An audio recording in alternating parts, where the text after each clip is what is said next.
দক্ষিণ চব্বিশ পরগনার বিষ্ণুপুর থানার আন্ধারমানে গঙ্গারাই গ্রামে বিজেপি কর্মীদের বাড়িতে রাতের অন্ধকারে হামলার অভিযোগ উঠল তৃণমূল আশ্রিত দুষ্কৃতীদের বিরুদ্ধে। অভিযোগ, 4 তারিখের পর গেরুয়া শিবিরে গেরুয়া আবির মেখে এলাকায় বিজেপি করায় রাতের অন্ধকারে বিজেপি কর্মী সুরজ মণ্ডল এবং উত্তম কয়ালের বাড়িতে সদল বলে হামলা চালায় দুষ্কৃতীরা।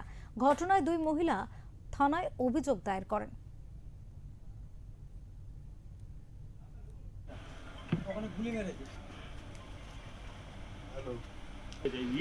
আমার এই হাতটা বদি বাবা করো না, ভেঙো না, আমরা করতে পারিনি, ঘর দর খেতে পাইনি, এইসব বলতেছি। আর এই হাত ধরে রান্না করে খারাপ হয়। ওই তোরাই ভেঙে গেল। ওরা এসেছিল তৃণমূলের নেতারা, এই হাড় মাছ বাড়ি।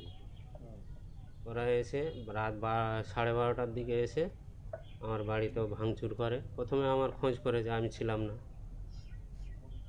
এবার আমি না থাকায় এইসব ভাঙচুর করেছে।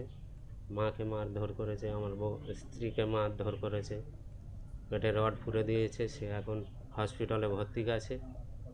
আর আমাকে পায়নি, আমাকেও পেলে মারতো। এখানে সাধারণত বিজেপি একটু কম করতো, লুকিয়ে চুরিয়ে করতো তৃণমূলের অত্যাচারে। তবু এরা কিছুটা বিজেপিকে সমর্থন করেছে। কিন্তু এটা যা আমরা এসে পরিবেশ পরিস্থিতি বুঝতে পারছি, এটা তৃণমূল আশ্রিত দুষ্কৃতীরা গেরুয়া আবির মেখে 4 তারিখের পরে এই হামলাটা চক্রান্ত করেই করেছে। এটা পরিকল্পিত হামলা, আমাদের কর্মীদেরকে মনোবল ভাঙার জন্য এবং তাদেরকে প্রেসারে রাখার জন্য এবং উল্টে আরও থানায় কেস দেওয়ার জন্য এটা করেছে।